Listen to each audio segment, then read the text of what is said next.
नमस्कार छात्रों। सेठ रंगलाल कोठारी राजकीय महाविद्यालय राजसमंद, विषय इतिहास, बीए प्रथम वर्ष। आज अपन पढ़ेंगे मौर्योत्तर सामाजिक एवं सांस्कृतिक विकास में सातवाहन वंश के बारे में अध्ययन करेंगे। सातवाहन वंश से पहले अपने मौर्य वंश, उसके बाद शुंग वंश और कण्व वंश के बारे में जानकारी प्राप्त की थी। आज अपन सातवाहन वंश के बारे में अध्ययन करेंगे। वैसे कण्व वंश के शासक सुशर्मा के एक सातवाहन वंशी सामंत सिमुक ने मगध पर आक्रमण कर अपना अधिकार कायम किया था। तभी से मगध पर सातवाहन वंश का शासन स्थापित हुआ था। अब अपन देखते हैं सातवाहनों की जाति। वैसे कण्व वंश के जो अंतिम शासक था सुशर्मा, उसको परास्त करके मगध पर अधिकार करने वाले सातवाहनसी शासक सिमुक की जाति पर विद्वान लोग एक मत नहीं है। वैसे पुराणों में सातवाहनों को आंध्र जातीय कहा गया, इसलिए सातवाहन वंश को आंध्र वंश भी कहा जाता है। कुछ विद्वान सातवाहनों को अनार्य जाति से संबंधित मानते हैं। सातवाहनों की जाति में कोई एक निश्चित मत नहीं होने से यह प्रश्न अभी तक विवादास्पद रहा है। अब देखते हैं अपन सातवाहनों का मूल स्थान। सातवाहनों की जाति की तरह ही उनके मूल स्थान के बारे में भी इतिहासकार एक मत नहीं है। विभिन्न इतिहासकारों के मतानुसार सातवाहनों का मूल निवास स्थान दक्षिणी भारत में कृष्णा और गोदावरी नदियों के बीच का आंध्र प्रदेश था। डॉक्टर स्क्यूथर तमिलनाडु या मद्रास के बेल्लारी जिले को सातवाहनों का मूल स्थान मानते हैं। डॉक्टर रायचौधरी के मतानुसार सातवाहनों का मूल निवास स्थान मध्य प्रदेश का दक्षिणी भाग था, किंतु प्रारंभिक सातवाहन शासकों के अभिलेखों, उनके शिलालेखों, सातवाहनों के समकालीन कलिंग के राजा खारवेल का जो हाथी गुफा अभिलेख हैं, उसके आधार पर यह मान्यता है कि सातवाहनों का जो मूल निवास स्थान महाराष्ट्र था और उनकी राजधानी प्रतिष्ठान के निकट थी। यानी उनका जो निवास स्थान महाराष्ट्र प्रांत रहा है और सातवाहन वंश की राजधानी प्रतिष्ठान थी। आधुनिक आंध्र प्रदेश को उन्होंने बाद में जीता था। सातवाहनों का उदय।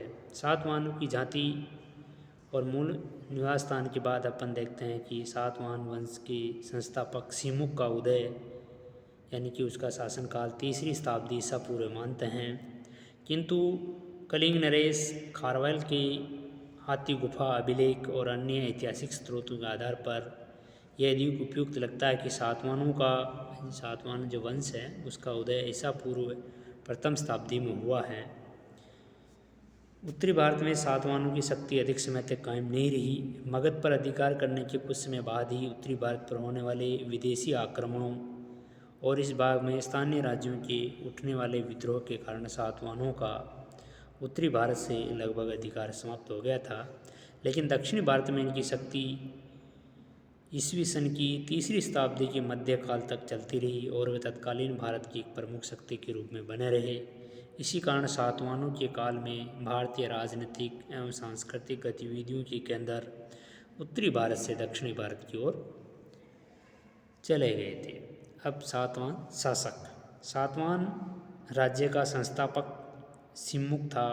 उसने कण्वों तथा शुंगों की शेष शक्ति को समाप्त कर अपना राज्य स्थापित किया था। सिमुक ने राजा होने पर इन लोगों को वैसे आंध्र, भृत्य, भोज आदि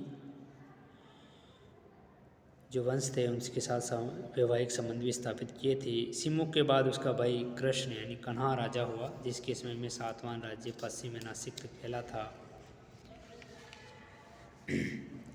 कन्हा के बाद श्री सातकर्णी राजा बना। वह सिमुक का पुत्र था। उसने अपने साम्राज्य की सीमाओं को बढ़ाया और मालवा के आसपास तक के प्रदेश को जीता। सातवाहनों का सबसे पराक्रमी जो शासक था गौतमी पुत्र सातकर्णी, जिसके बारे में अपन आज अध्ययन करते हैं।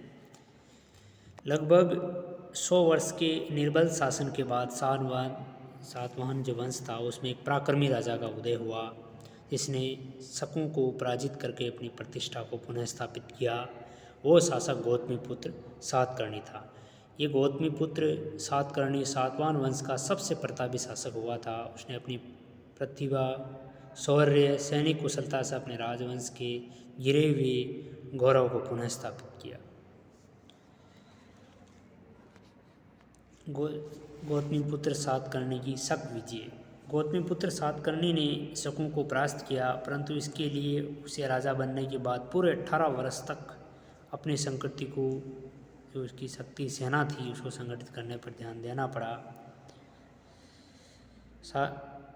गौतमीपुत्र सातकर्णी के नासिक अभिलेख से जो गोवर्धन विषय यानी नासिक के अमात्यों को संबोधित हैं, में उसे भूमिदान का उल्लेख है जो ऋषभदत्त के अधिकार में थी। यह ऋषभदत्त शक नरेश नहपान का दामाद था। शक राज्य के दक्षिणी प्रांत का राज्यपाल था। उसमें गौतमीपुत्र सातकर्णी नासिक के आसपास वेण नदी पर अपना शिविर लगाए हुए था। कार्ले अभिलेख में पुना जिले के करजी ग्राम को दान में दिए जाने का भी उल्लेख मिलता है। वैसे जो गौतमीपुत्र सातकर्णी का जो नासिक अभिलेख है उसमें इनके द्वारा विजित प्रदेश जिसमें कुछ नाम मिलते हैं, जैसे ऋषिक यानी कृष्णा नदी का जो तट है उससे लेकर ऋषिक का सीमावर्ती क्षेत्र। एक नाम मिलता अस्मक यानी बोधन के समीप महाराष्ट्र का गोदावरी क्षेत्र। और इसी नासिक अभिलेख में एक शब्द मिलता मुल्लक यानी प्रतिष्ठान क्षेत्र आधुनिक पैथान। और एक मिलता विदर्भ यानी बरार, यानी कि इन प्रदेशों को गौतमीपुत्र सातकर्णी ने विजय प्राप्त की थी। अब देखते हैं पराजय। गौतमीपुत्र सातकर्णी अपनी मृत्यु के कुछ दिन पूर्व शकों के हाथों पराजित होना पड़ा था। साहित्यिक और अभिलेखीय दोनों ही साक्ष्यों से इस बात का प्रमाण है कि माँ क्षत्रप चेष्टन और रुद्रदामन के शासनकाल में शकों ने सातवाहन राजा को पराजित करके उसके राज्य के उत्तरी और पश्चिमी प्रांतों पर, जिसने उसने क्षयरातों से छीना था, अधिकार कर लिया था। शक क्षत्रप रुद्रदामन का जो जूनागढ़ अभिलेख से शकों की विजय की पुष्टि होती है। इस जो रुद्रदामन का जूनागढ़ अभिलेख है इसमें लिखा गया है कि रुद्रदामन ने आकर अवंती, अनूप, अप्रांत, सुराष्ट्र, अनावर्ती का स्वामी था और उसने इसको जीता था। इस अभिलेख में रुद्रदामन ये भी कहता है कि उसने दक्षिणापतनाथ सातकर्णी को 2 बार परास्त किया, परंतु निकट संबंधी होने के कारण उसका विनाश नहीं किया। तो ये गौतमीपुत्र सातकर्णी उसका निकट संबंधी था, क्योंकि रुद्रदामन की पुत्री कार्दमक का विवाह गौतमीपुत्र सातकर्णी की द्वितीय पुत्र वशिष्ठिपुत्र सातकर्णी के साथ हुआ था। गौतमीपुत्र की यह पराजय संभवतः उसी समय हुई जब वह अपनी बीमारी के कारण स्टेज पड़ा था। अब देखते हैं व्यक्तित्व। नासिक जो अभिलेख हैं गौतमीपुत्र सातकर्णी, वो सातकर्णी को वीरता और विजयों के अतिरिक्त उसके व्यक्तित्व के बारे में महत्वपूर्ण जानकारी देते हैं। नासिक प्रशस्ति में उसके शोभन शरीर, रम्य व दिव्यमान मुखमंडल, चारों गति, मांसिल दीर्घ भुजाओं की प्रशंसा की गई है। वह माता के प्रति अतीव आज्ञाकारी, शिष्ट आधार का स्रोत था। सभी अधीनस्थ राजा उसके आज्ञाकारी थे। वह युद्ध में पराजित नहीं होने वाला था। वह अत्यंत दयालु और अपने शत्रुओं के प्रति हिंसा करने में उसे रुचि नहीं थी। वह प्रजा से न्याय सम्मत देने वाला राजा था। अब देखते हैं सम्मिलित राज्य, यानी कि गौतमीपुत्र सातकर्णी और उसी के पुत्र वशिष्ठी पुत्र पुलभावी दोनों ने कुछ समय तक साथ साथ राज्य किया हो, ऐसा डॉक्टर R.G. भंडारकर का मत है। उन्होंने इस मत के समर्थन में कुछ तर्क दिए हैं कि राजमाता गौतमी वल्लश्री की नासिक प्रशस्ति में जो वशिष्ठी पुत्र पुलमावी के शासनकाल के 1900 वर्ष हैं उसमें उसको महाराज की माता और महाराज की पितामही दोनों कहा गया है। वैसे गौतमीपुत्र के बाद उसका सबसे बड़ा जो पुत्र था वशिष्ठी पुत्र पुलमावी शासक बना था। उसने भी सातवाहनों के साम्राज्य का विस्तार किया, किंतु शकों ने उससे पश्चिमी राजस्थान और मालवा के प्रदेश छीन लिए। सातवाहनों का जो अंतिम प्रतापी शासक यज्ञश्री सातकर्णी था, उसने शकों से उत्तरी कोंकण जीतकर अपने राज्य का विस्तार किया। तो सातवाहन वंश दक्षिणी भारत और उत्तरी भारत में अपनी शक्ति वैसे स्थापित की थी, लेकिन तीसरी शताब्दी की पूर्वार्ध में सातवाहनों की केंद्रीय शक्ति लगभग समाप्ति हो गई थी।